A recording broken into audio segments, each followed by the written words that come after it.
Welcome back to another episode of the Awareness to Action Enneagram podcast. My name is Creek, and I'm with my benignant co-hosts, María, Skora, and María, José, Munita. Any guesses? What do we know this word? Benignant. Well, how is it different to benign? Benign. I was going to say, is it related to benign here? Serenely mild and kindly, favorable and beneficial. Yeah, well, benign is kind of an insult, right? It's Really? meaningless. For you, for an 8, it's like an insult.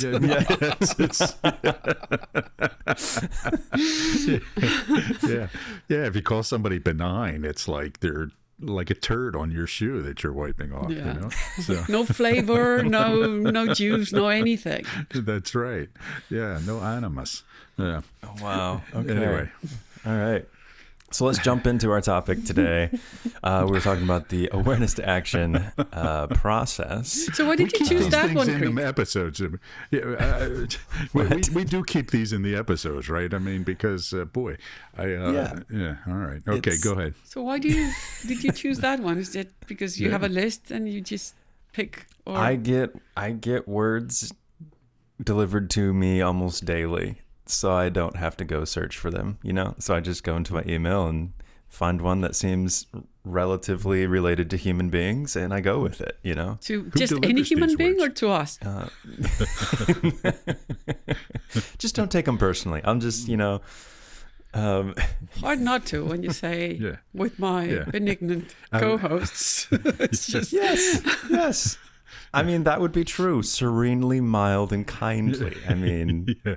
You're just trying to make up for what was our last word? Something having to do with loquacious. I recall. right. So, That's right. yeah. Well, all right. So we're gonna move on here to the awareness to action growth process, because that is, after all, what it's all about. So, Mario, can you kind of give us a quick rundown as to what we are talking about today? Yeah, well, this is part, 7 of episode 1 of season 2. It was supposed to be just, we'll spend an hour kind of going over, the process. But what I will say is it's kind of a reminder that coaching's not just as simple and easy as people might think it is, right? I mean, we went into this thinking, we'll just spend an hour talking about, kind of how we coach in general. And then you start realizing, well, wait a minute, you need to know this and you need to know this. So, but I think we're getting close to the end of episode 1 here. So we're going to talk about the awareness to action process. The awareness to action process is really the 3-step process that we use to create growth. Because when I first encountered the Enneagram, one of my frustrations was there really wasn't a so what to it, right? So it was descriptions of types and, great for self-understanding, but there wasn't a whole lot of, okay, here's what you do now based on that. And I was really looking for a, kind of simple 3 steps. What do I do? And because I couldn't find one that was sufficient, I kind of came up with one, and it's the awareness to action process. So we'll talk about that today because it's kind of at the heart of all the work we do with our clients. Mm-hmm.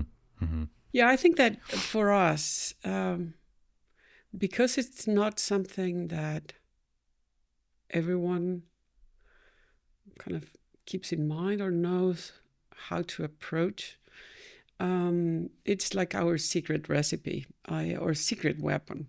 It's when we're coaching, so as a coach, sometimes you try to find an angle to work with your client, or the client has a specific request or need. But you still need to find an angle on how to approach it. And for us, understanding the Enneagram, knowing the type or the personality style of our client, and having this tool that it's the awareness to action process gives us a really good way to help our clients grow. Now, if we talk about the Enneagram from the other side of the story here, knowing how to do something about the things that are not working for a particular type or instinctual bias, it's also an advantage. So it works both ways. Yeah. Now, did you before, like Mario, before you used you found the awareness to action process, were you using a different sort of model or just kind of going at it haphazardly? That's a good question. I don't really remember, to be honest, because it's, almost 30 years ago. So I'm sure there was something that I was using. We had some sort of process, but it wasn't really related to the Enneagram. And so, yeah, it was really to look, there's a lot of ways, a lot of coaching approaches will have some sort of, okay, you do this, you do this, you do this. For example, there's the GROW model, GROW, and, you do G, and then you do R, and then you do O, and then you do W. I forget what those things are, but they're easy enough to find. Well, just because I don't use it, right? So, yeah, you can Google them. So there's lots of different approaches, but the awareness to action process, I was kind of focused specifically on what do we do about the Enneagram. And I don't know, I can go into kind of how that process, evolved if you want. I'd like that, yeah, in a second. So do you remember what year that you kind of solidified the AAA growth process? It would have been late 90s, okay. 98, 99, around there, Okay. I think. Yeah, right, because so it was before. 8. Got it. Okay. Maria Jose, were you using anything before you started using the awareness to action process? So I trained as a coach the same year that I started learning more about the Enneagram. I mean, more seriously. So to me, my coaching practice is completely linked to the Enneagram. And it was 2008. And yes, there were other tools of my kind of coaching training that I would use, not completely linked to the Enneagram. I think that with the Enneagram, there's quite a bit that you can do just by becoming more aware of your patterns. You don't need to solve everything through the awareness to action process. So just becoming more aware helped, and using other tools with it was fine. But it was, so I started working as a coach in late 2008, and I started learning about the Enneagram in 2010. So it was quite kind of quickly that I started integrating that into my practice. All right. Yeah, and it should be clear that, the awareness to action process, and we'll describe it in a moment, but it's not purely original, right? I mean, it's really just a tweak of something that's thousands of years old, right? I mean, I'm sure you can find it in Plato and other things. And, and some people would say it's very similar to the law of three, right? When, it's, which in and of itself, again, is not a particularly profound and new idea. It's just, okay, you have these two contradictory things. How do you resolve them? Right. And, and that's the key thing, is to recognize that in every attempt to change, there's going to be this counter force that happens. It's our habit. It's the values that we, or the way we interpret our values, things we feel like we're going to lose if we make this change. And the process is just figuring out what those things are and then resolving them in a way, and then creating some action steps that reinforce it. All right, well, let's head into the growth process. Let's start with awareness. So, Mario, can you define awareness, and how do you start? Starting with consciousness. Right. Yeah. Well, so this is interesting, right? Because, look, people bring their own, ways of thinking about these things. Everybody, people make a big deal out of, like, I get frustrated when I hear, consciousness used as something, grand and, like raising consciousness. To me, that's, kind of a fancy word of saying raising awareness. And what is awareness really? But directed attention. Okay, so that's for me is what it really all comes down to, is we all have the capacity for attention, meaning that I'm focused on the thing that I'm focused on rather than being diffuse in my awareness. So awareness is, kind of a bucket term for being attentive and aware of, for lack of a better word, certain things, right? What's not working? Okay, what problems am I facing? What frictions am I feeling? What change do I want to make? And then it's setting a goal for change. So it's just this kind of bucket term for, okay, I'm going to start paying attention to this thing because it's causing me a problem, or it's a change that I want to make. And it can be my own tendencies, it can be my own thoughts or emotional reactions or ineffective behaviors. It can be the things that other people are doing. It can be the circumstances around me. Anything to add, María? Yeah, I was many times people want to change other people's behavior, and that's not what we're talking about here. We're talking about things that depend on us, not what other people do. Sometimes you just become more aware, define what you want to change, and just go ahead and do it. You had not seen it before, you do it. So that's all. Yeah. And sometimes you need more than that, and then you go to the next phase. Yeah.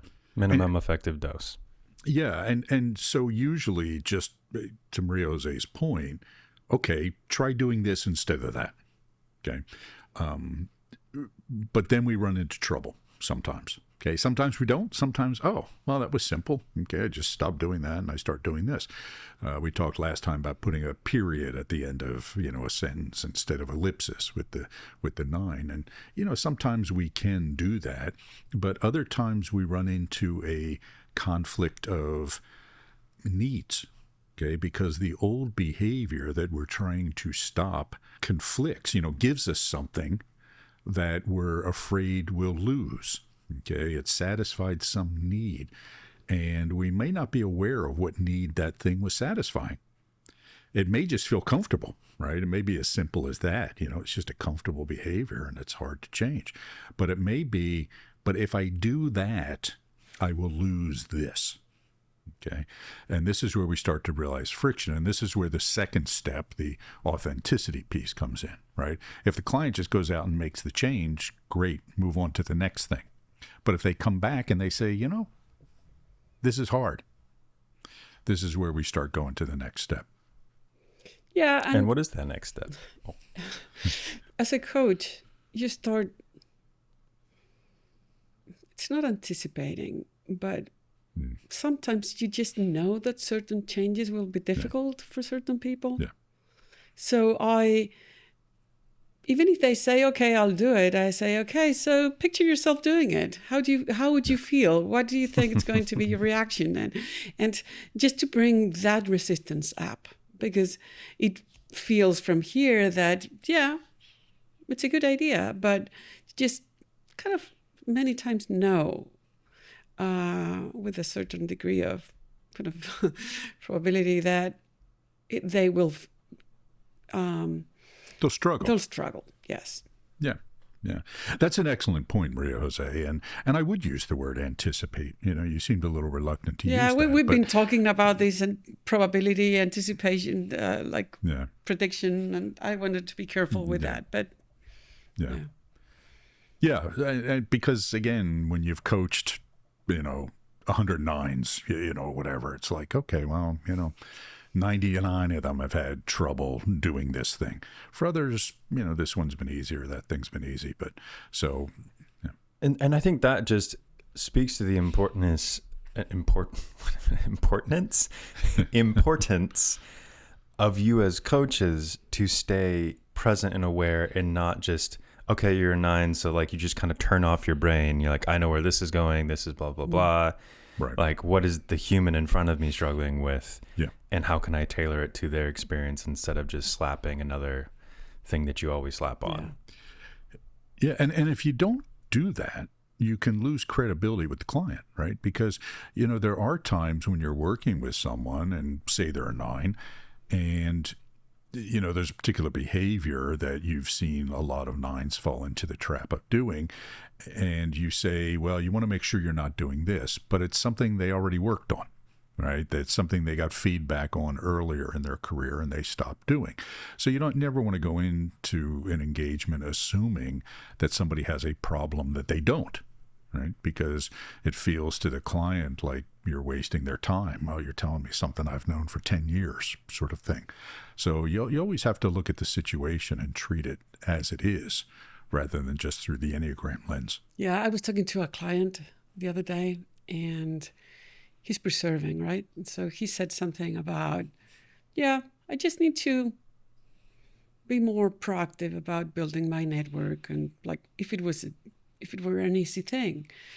And I said, yeah, sure, that I agree with you. And you might run into this issue with feeling like you're just selling smoke and like you lose credibility. And I said a couple of things that he might feel, because I know that for preservers, transmitting things have a certain kind of, they struggle with them.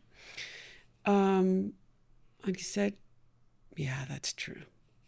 You really read me well, I'll have to work on that. I said, yeah, well,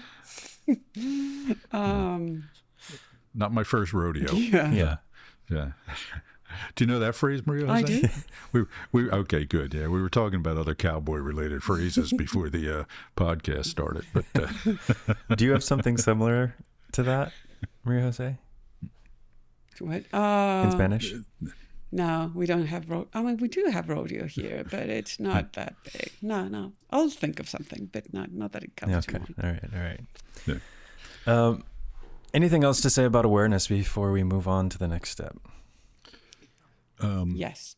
Well, I think I'll go ahead, Maria, and then I want to add one more thing. Yeah, that most times when you're working on it, like you can apply the awareness to action process on yourself or work with your clients. And this is what we're talking about here. But most times, whatever you think the need for change is, it's usually something that needs further refinement. So you need to work on it and say, okay, so it feels like you need to, pay more attention. But what does paying more attention mean? And how would it look like? And so it's not just paying attention, but listening more effectively, or not getting distracted with your phone. I don't know.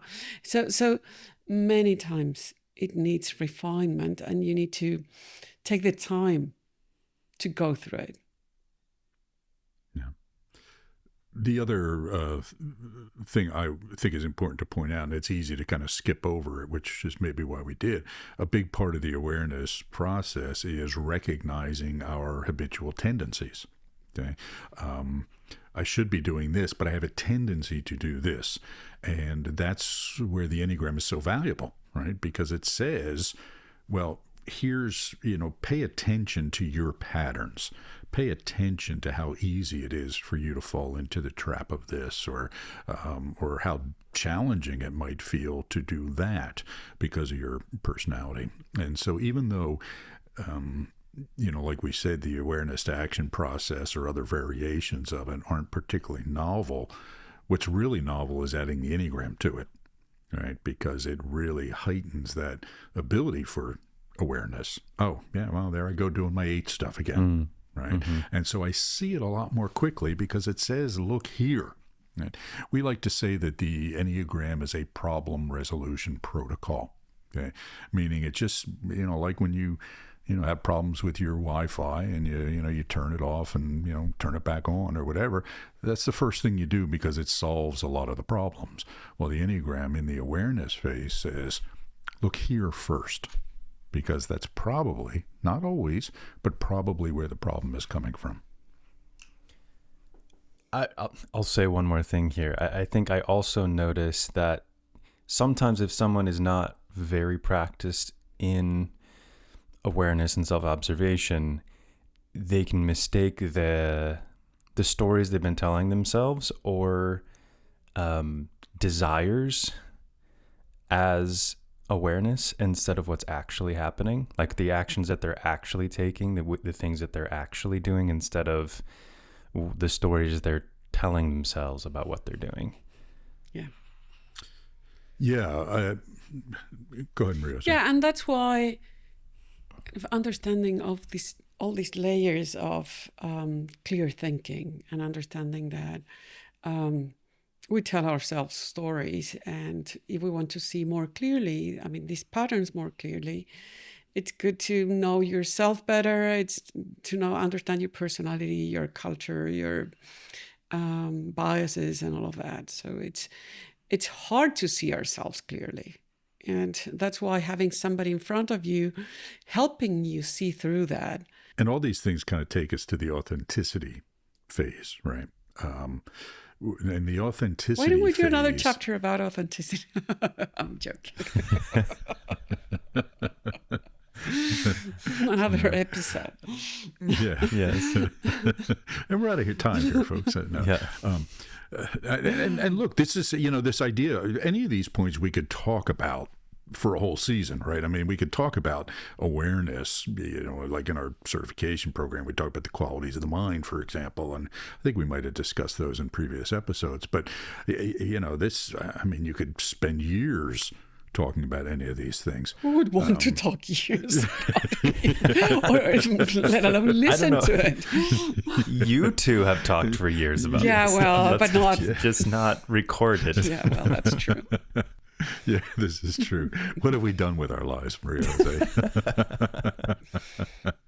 No, but the authenticity part is where we start to challenge all these things, Creek, right? Is this really awareness that we think it is, or are we just rationalizing something? Are we just expressing a bias that we don't give a whole lot of thought to? So the reason we use authenticity, right? I'll give, kind of the official reason, and then the reality reason, I guess, is we wanted a word that started with an A, right? Awareness, authenticity, action. That's a reality reason. Yeah, that's the reality reason, right? But the rationalization reason is that authenticity is making something more real. Right, or recognizing what is true and what is not. And this is what this phase is really all about, right? Because when we start to run into trouble executing a new behavior, again, the reason is probably it's conflicting with something else, right? There's some conflicting commitment. And, we really have to point out here that Robert Keegan is probably one of the best kind of more modern writers on this topic of exposing and resolving conflicting commitments in his work on managing immunity to change. But we start to realize, hey, wait a minute, this new behavior doesn't fit my story, okay? Or on the one hand, I tell myself this, but deep down inside, I believe that. And you can take any one of the strategies as a good way of doing that. So if we, talk about go ahead, María. No, I've been wanting to share an example. So, but no, please go ahead. Okay, go ahead. So it's very fresh, so that's why it's easier. Yeah. So I was working with a client, and client is an 8, and a few days of the week he arrives late because of certain family commitments and things like that. Late to work. So he arrives in a rush. It's always in a rush those days. So we're working on his executive presence, okay? And somebody said, he always seems to be in a rush. And that sends the message that he's not in control of his agenda, of his schedule and of himself. So we were working on that. And it's not just like relax, slow down, moderate your pace, and life will be easier, or you will have more executive presence. Because there's something that tells me if I slow down, I will get less accomplished.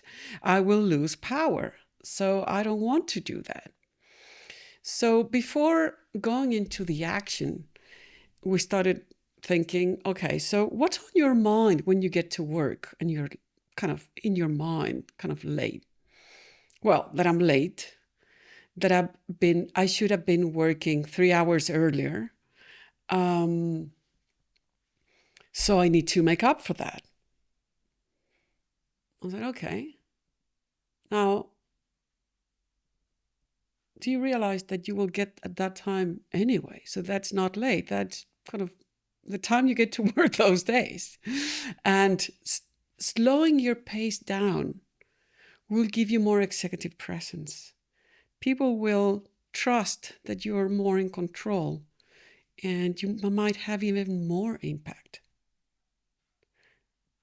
So it's like, I don't want to do it, and this resistance, I'm going to lose power if I slow down. But then, because people are looking for leaders who have more executive presence, who seem to be more in control, you might even have more power if you slow down. And that's the only way that I would get him to do that. Yeah.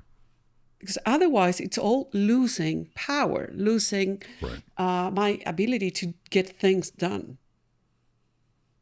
Yeah. There's a great scene in the movie Goodfellas when Henry Hill is describing different characters in the movie, and he talks about Paulie, the mob boss, and he says Paulie always moved slow because he didn't have to move fast for anybody, right? And so right in that one phrase, you're like, this is the guy, right? This is the guy with the most power because he doesn't have to adjust his pace for anybody. And eights will resonate with that, right? Eights, that's an interesting message that'll get through to an 8, right? Moving slower connotes power. But to Maria José's point, if he thought he was going to be less effective and less powerful by slowing down, then he's not going to do it. So authenticity is all about questioning our narratives, understanding them, and revising them in a way that is more in line with reality. In Maria José's example, he thinks that moving fast connotes power, but the reality is it doesn't, right? He looks unorganized, he looks frantic, he looks like he's not planning his time. Okay, so it's a sign of weakness and vulnerability in reality. But he's got a narrative that says, no, that's being powerful. Now, those narratives are usually not conscious. It's not like, I will do this because I will have more power. It's just what I do. Right. It's like what I'm wired to do, what has worked until now, but it's not working anymore. I think this step in the process, and maybe I'm just showing my type bias here, is maybe the more daunting of the three. Because it's like, what is authentic? What is not only what is actually happening, but what is in line with how I feel good about myself and the world. And that's not only difficult to hear, but also difficult to name and to point to. So in some ways, I feel like sometimes it's talking about authenticity. To me, it's been helpful to think of it as, what are my values and what are my desires? Yes. Instead of like, who am I? Yes. And what do I? And values and desires are much more flexible, but still relatively stable. The sense of self is like kind of arbitrary, and who I am has changed throughout the years, but kind of what gets me going, what I value, what I strive for, what I think is important, moral, ethical, all of those things is more tangible to start to point to and articulate, I think. Yeah. You've hit the nail on the head with this, right? Because what we always tell people is that we should be authentic to our values, but we shouldn't assume that behaviors are necessarily markers of authenticity. And if we're trying to hold on to a behavior or a particular thought or a particular emotional pattern, really we're just resisting change. Okay. And so the reason that we lean into the Enneagram strategies and the instinctual biases, instead of demonizing the ego or, some false self or something like that, is because those things are irrelevant, right? It's not about going back to something. It's not about, this identity. It's about what matters to me at a deep level, and how can I get more of that in an adaptive, productive, healthy way, instead of getting in my own way through trying to get it through maladaptive or ineffective ways. And a way to do that when you're working with this process is realize what's the current narrative. So in my mind, if I'm late in my mind, I will rush through the office. I'll try to make up for the lost time. I'll move quickly, and I'll feel more powerful that way.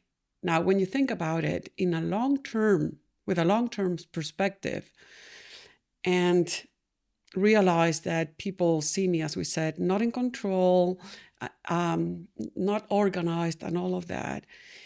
In the long term, I don't feel that powerful. So it's not fulfilling that need to feel powerful in the long term. So how could I feel more powerful in the long term? If I slow down, if I seem more in control, and all of that. So it's another A that could be used is aligned. So it's aligned with my values. My new behavior is aligned with my values. It's authentic because it addresses something that it's important to me. It's aligned with what I care about, but it's even more effective in the long term. So it fulfills my need even more so than my previous behavior. And that's when, and maybe you're right, Creek, in that when you talk about authenticity for you as a 4, it might be more daunting. For other people, it's like, oh, you're right. I'll do it that way. It's like it creates like more breathing space. It's like, oh, I have an alternative that seems to be better, so I want to go for it. Yeah. I will say, María, I do think that a lot of people struggle with this idea of, quote unquote, being true to themselves, even if they're not 4s, right? Yeah. We hear all the time, well, that's just who I am. Right, in a justification of obnoxious behavior sometimes, right? Well, that's, sorry, that's just who I am. And in those situations, it's really just an excuse to not to want to change, right? But I do think that 4s will wrestle with this in a bit of a different way than other types will, because it's so much close more to uniquely, the heart. Yeah, exactly, right. So it's so close to it. But the trick is to show people that what they're doing is not working. Yes. That's the trick. That's when you get them to be open to looking for an alternative. Yeah. And the value of the Enneagram here, too, is that you can look at that same behavior that María José described with her client and see it in a different client who might be a different Enneagram type, and the rationale for changing will have to be different, right? The authenticity practice will take a little bit of a different step. I had the same exact behavioral change with a client years ago who was a navigating 3. And, same thing, right? He's always rushing around. He's always carrying stuff, and it undermined his authority. He just didn't look executive because of that, even though he was super smart and super capable. And I said to him, look, stop walking so fast.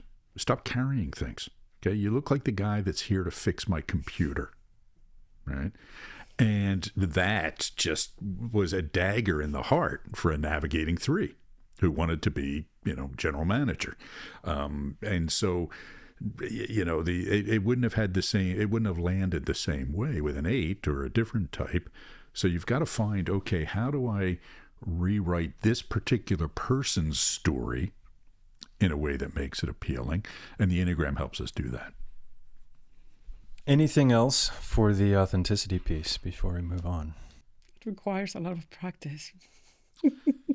It does require a lot of practice because you have to get a sense of what people's definitions of their strategies are, right? And how they do it. And you see the different permutations that this can take, right? So if we take, for example, striving to feel perfect, there's a lot of ones who manifest that in a lot of different ways, right?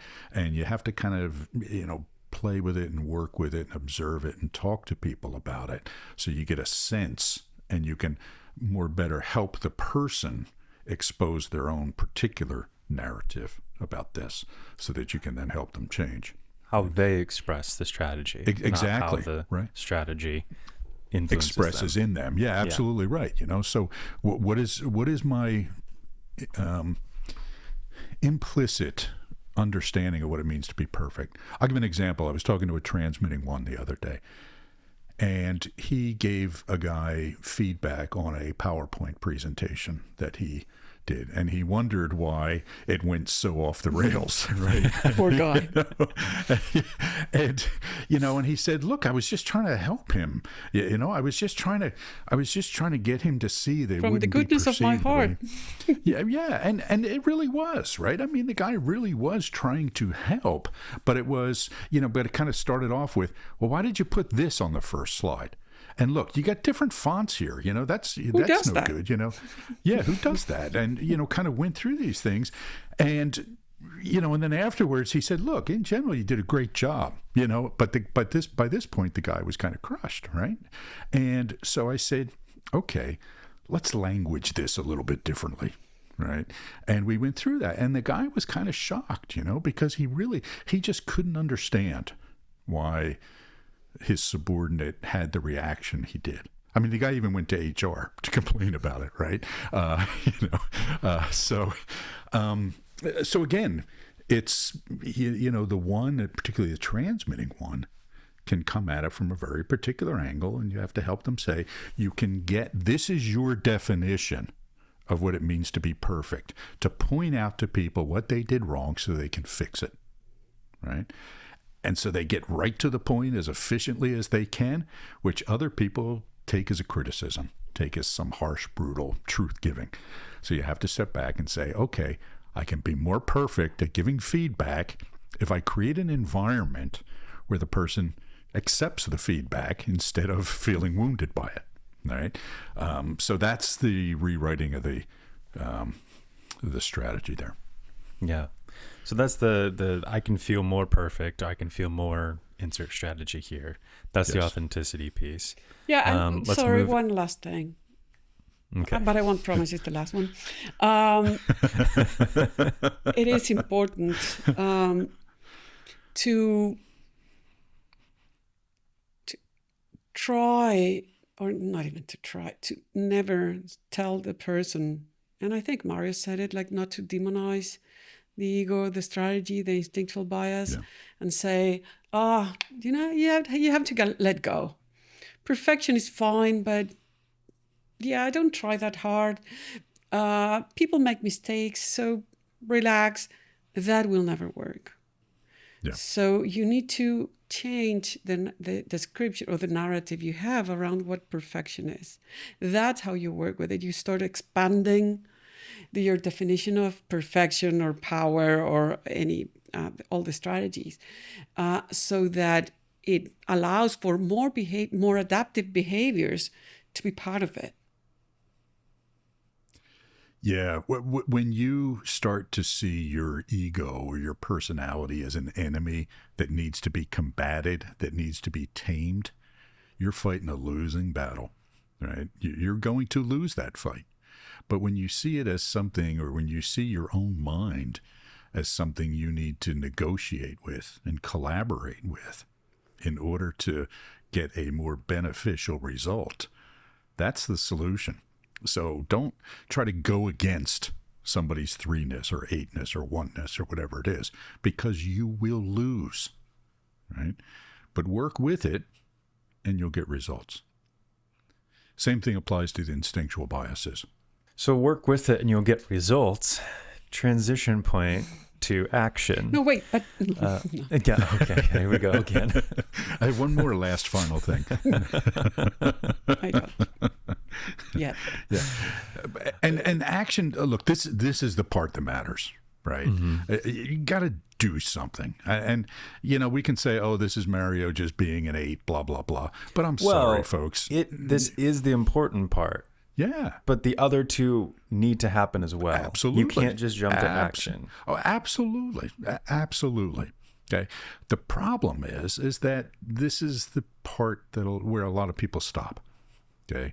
They don't get as focused on the action, and they often see the awareness part as the action itself, and it's not. Okay. It's in service of the action. It's critical, but the reason we do this stuff is so that we can find ways to more skillfully live our lives, improve our own contentment, and and express our potential, and to improve our relationships. And all those things take action in some way. So action, it's like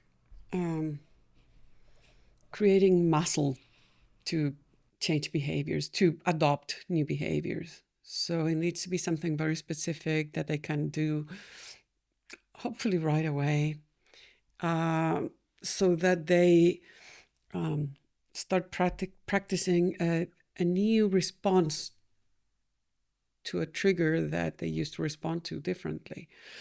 And when it works, it reinforces that sense of, okay, I want to do it. And the authenticity part makes them want to do it because they see the benefit. The action part, like practicing it, reinforces that it does work, that I can do it. And it's like it becomes more and more of an automatic response. Yeah. And we always start as simple as possible. You made reference to this, Creek, already, the kind of minimum viable dose. What is the smallest behavior we can make in order to get the biggest result? And we always, tell our clients, don't try to do everything at once, right? Don't pick 12 things to work on to try and change your life. Pick a couple and focus on one at a time. Okay, maybe 2, whatever the situation is. But the key is to identify which are those small behaviors that have a big impact. Okay, and we talked about a couple of examples last time, right? Of, for the 9, not self-deprecating or using periods. For the 8, using your manners, saying please and thank you, and that sort of thing. So for each of the for each client you work with, you're looking for what are those simplest things that can have the biggest result. And that doesn't mean that everything that they're working on is very simple, but always look for the simplest way to have impact through action that develops virtuous habits. I've seen all the variations of people either stopping at awareness or starting with action.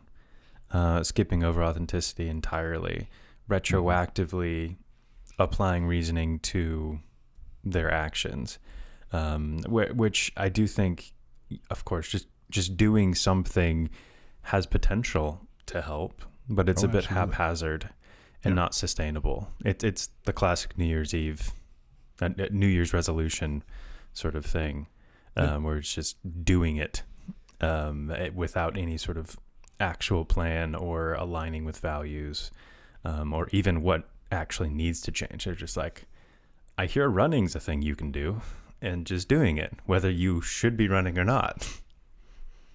I signed up for the gym. I paid for the whole year this year. I know. How many times have you gone? 1. Yeah. It's just 1 month.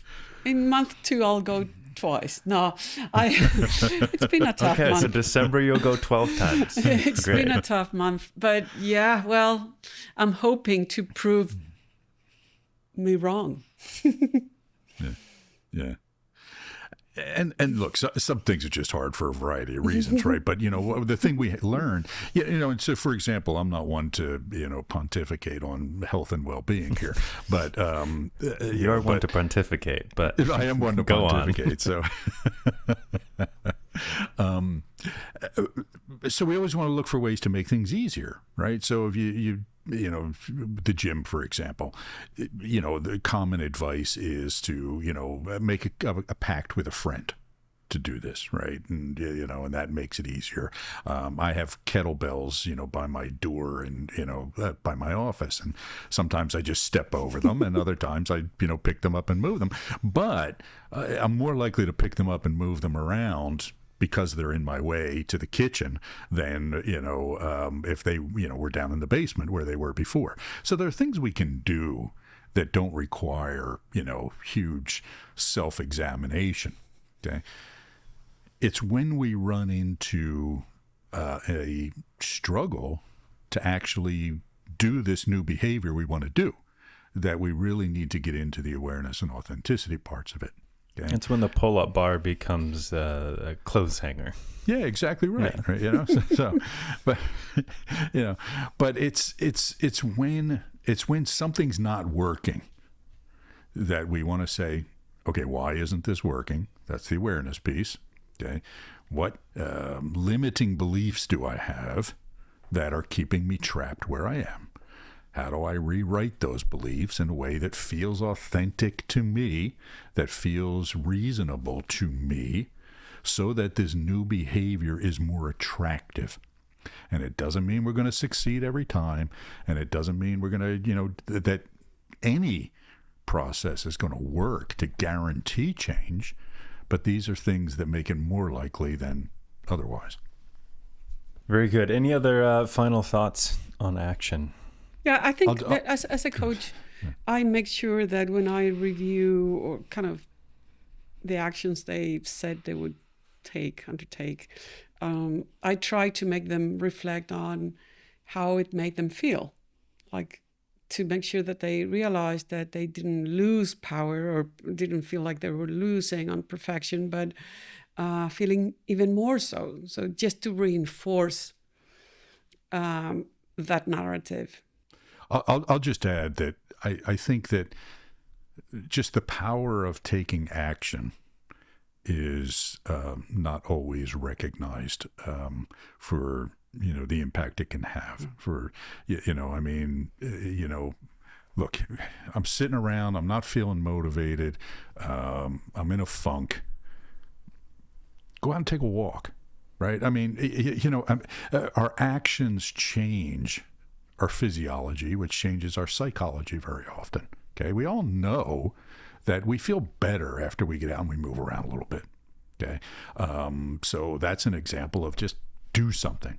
Okay, and whenever we're faced with a problem, something's not working, something's not happening, just do something about it, right? And this is the question we should ask ourselves. Okay, here's the problem I have. What should I do about it? Mm-hmm. And then when that what should I do isn't quite working, this is where we go more deeply into the awareness and authenticity pieces. Yeah. What I often tell people and what I do for myself, when I'm in a funk or something like that is like when you have a clear mind, put, 3 to 5 default options of I don't know how to do anything right now. I don't feel like doing anything right now. Where's my list? It's like, go for a walk or, go make some food. Like the basic sort of Friendly Field says like, just take care of yourself like a houseplant. Have you been watered? Have you been fed? Have you gotten sunshine? Those sort of basic things, like just go do those things and then see what else needs to happen. But so I don't have to use my brain when my brain's not functioning. It's like I already made these decisions as to what needs to happen when I'm not doing the things I know I need to be doing. Yeah. Yeah. I tell people all the time, just take a step. Mm-hmm. not sure what to do, take a step, do something. Mm-hmm. Creates momentum, and you'll figure it out. All right. Any final words, reflections on the awareness to action process? No, I'll just again say that this is, look, it's something that I've been, working with for, almost 30 years now. And you still keep discovering things, right? Mm-hmm. It's not a linear process. It's a circular process. But each time you go through it a bit at a deeper level, right? At a more nuanced level, and you start to see things. So this honestly should be the way we are functioning through life in general. Okay. I'm feeling friction. Why? What belief do I have that's holding me back? What should I do differently? Boom. Well, I, for one, am impressed that we got through a topic in one episode. Like, that's to be celebrated. No, this was like a third of an episode or something like that. Yeah. But yes, we made it. Yes, amazing. All right, folks, we'll see you next week.